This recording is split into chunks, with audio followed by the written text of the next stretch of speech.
Yung aking pangarap na sinabi na nung bago akong upo, na sana mapababa natin ang presyo ng bigas ng 20 piso.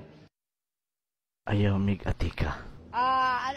Presidente BBM, kung pwede nga lang, lahat ng mga pangako nyo sa mga mahihirap yung 20 pesos na bigas, na ito man din nyo napatupad. Kaya kung pwede lang, bumaba na lang kayo. Yung pagbihay-bihay mo sa ibang bansa, ilaan mo sa mga mahihirap na katulad namin.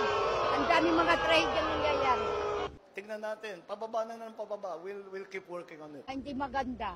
Kasi lahat ng mga pangako niya hindi natupad. Tulad ng bigas. Magkano na ang bigas sinasabi niya? 20 pesos. Magkano na ngayon ang bigas namin? 62. Hindi na talaga po yan!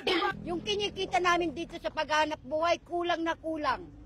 Kaya ang patakbo ni BBM ngayon is hindi maganda. Sayang ang binoboto sa mga bumoto mga abno. Hindi nila iniisip yung mga ano dito. Ang iniisip lang ni BBM is tungkol sa kapakanan niya, pero yung pangako niya hindi tinupad. Biyahe-biyahe lang. Sa lahat ng mga presidente siya lang ang bumabiyahe. Hindi niya iniisip yung mga nangyayaring tragedy dito sa Pilipinas.